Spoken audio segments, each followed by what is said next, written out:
សួស្តីទាំងអស់គ្នានេះគឺជាថ្ងៃទី1ដែលខ្ញុំបានមកដល់អាមេរិកហើយនេះពេលមកដល់ភ្លាមហ្នឹងគឺខ្ញុំទៅជួបប្អូនខ្ញុំមុនគេគឺប្អូនខ្ញុំមកអូតែពេលជួបប្អូនខ្ញុំយកវ៉ាលីដែលមានគ្រឿងផ្ញើពីខ្មែរអស់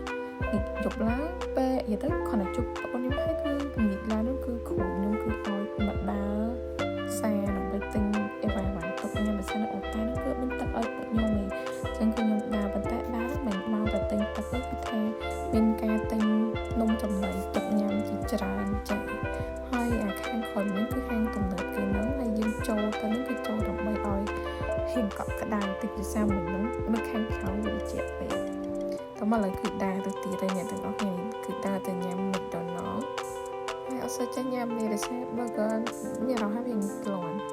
សម្រាប់ខ្ញុំតែបើធម្មតាទៅខ្មែរបានច្រើនដុំតែនៅនេះខ្ញុំបានតែម្ដងគឺមានការក្លន់ជាខ្លាំងហើយខ្ញុំដើរតាមផ្លូវគេហ្នឹងគឺក៏បានជួបនឹងសត្វផាន់ដែរគេហ្នឹងគឺយើងទៅថតមកអីចឹងទៅហើយគេមានធុងខាងមុខនេះសម្រាប់យើងចង់ដាក់លុយឲ្យចឹងហើយនេះគឺ Union Square គឺទៅដើរក្បែរជុំវិញហ្នឹងអ្នកទាំងអស់គ្នាសាច់ខ្លាច់វិញបន្ទាប់ពីមានការដើរហើយអស់អីចឹងក៏បានដើរត្រឡប់ទៅអូតែវិញទៅនៅតាមផ្លូវទៅវីដេអូនេះគឺដើររហូតអ្នកទាំងអស់គ្នាគឺមានការយូរអេវ៉ាន់សពីងសពងខ្លាំងមែនតើដើរទៅអូតែដើម្បីកេងវិញអ្នកទាំងអស់គ្នាចាមុខនេះគឺបាក់បៀខ្លាំងហើយអ្នកទាំងអស់គ្នាហើយនេះបន្ទាប់ពីផឹកឡើងនេះវីដេអូតទៅពីផឹកឡើងគឺមានការរៀបចំខ្លួនដើម្បីចេញទៅដើរទៀតឯអ្នកទាំងអស់គ្នាគឺយើងរៀបជាមួយនឹងអាម៉ូចាគឺមានការតបអាម៉ូពេញមុខអញ្ចឹងមកអ្នកទាំងអស់គ្នាចានេះអ្នកទាំងអស់គ្នាបន្តពីតបមុខមួយអាម៉ូហើយអស់ទៅគឺយើងលាបប្លើសហើយអស់ចឹងទៅក៏ថែមក្រែមមាត់តិចតួចអីចឹងគឺប្រើអាម៉ូហ្នឹងទៅដែរអ្នកទាំងអស់គ្នាទៅអាម៉ូហ្នឹងគឺកូតខ្លាំងមែនតើសម្រាប់ខ្ញុំហើយ I love it បន្ទាប់ពីលាបហើយអស់អីចឹងទៅគឺញ៉ាំអាហារពេលភ្ជុំញ៉ាំអាហារពេលផឹកគឺអាហារពេលផឹកគឺប៉ុណ្្នឹងឯងនេះគឺផឹកឡើងខ្ញុំចុះមកថតមុខសន្តាគេហ្នឹងវាទៅគឺឡើងចុះអាប់ហ្មងផឹកឡើងគឺមានការត្រជាក់ហើយសន្តាគេយើងគឺនៅចិត្តឆាញ់ណាស់ថោអ្នកទាំងអស់គ្នាចានេះគឺមុខខ្ញុំចាប់ដើមឡើងក្រហមគឺវាត្រជាក់ខ្លាំងពេកគឺវាក្រហមជាងអាប់លើសនឹងទៀតអ្នកទាំងអស់គ្នាវាចុះអាប់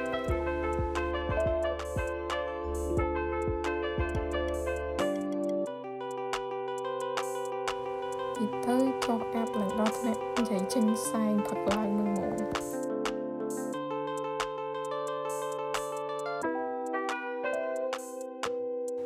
ហើយតមកយើងដើរទៅទិញកាហ្វេហើយយីទៅយើងដើរទៅទិញកាហ្វេនៅ Starbucks នៅក្រោយកន្លែងយើងគេហ្នឹងចាគឺអ្នកលក់កាហ្វេមានការដាក់ជួខ្ញុំទៅជា Amanda អស់ហើយអ្នកទាំងអស់គ្នាចាម៉ាដាគឺចេញ Amanda ហើយពេលនេះបន្ទាប់ពីញ៉ាំកាហ្វេអីហើយអស់ចឹងគឺដើរទៀតទៅយីទៅមួយថ្ងៃហ្នឹងគឺដើររហូតមក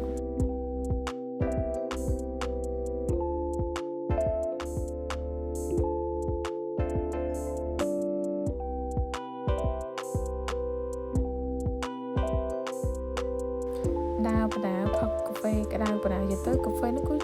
កាហ្វេក្តៅមែនទេអ្នកគឺដើរតាមផ្លូវគឺវាទៅជាត្រជាក់វិញមកអានេះនៅតាមផ្លូវដែលយើងដើរទៅទិញកាតទូរស័ព្ទគេនឹងពេលដើរនោះគឺអត់អ៊ីនធឺណិតទេចឹងត្រូវទៅទិញកាតស៊ីមទូរស័ព្ទបន្ទាប់ពីទិញកាតស៊ីមទូរស័ព្ទហើយអស់ក៏ដើរទៅទៀតដើរទៅដល់ក៏បានឃើញ Museum Art គឺក៏ចូលទៅទិញសំបុត្រនៅនឹងអីចឹងទៅសំបុត្រហ្នឹងធម្មតាគឺ30រៀលតែដល់ពេលហ្នឹងអត់ដឹងនិយាយប៉ែនហ្នឹងលក់ឲ្យខ្ញុំមិនគឺគាត់ឲ្យគិតខ្ញុំតាម23តោះនេះយើងដើរមកដល់ជាន់ទី1នៃផ្ទាំងគេតាំងផ្ទាំងគំនូគេហ្នឹងឯងអ្នកទាំងអស់គ្នាទៅមើលតាមហ្នឹងទៅហើយមកដល់កន្លែងនេះគឺគេតាំងមកឈូកមែនតើអ្នកទាំងអស់គ្នាគឺអានេះគឺគម្រប់មកឈូកមែនតើគេគាស់យកមកតាំងនៅស្រាប់ទីហ្នឹងមក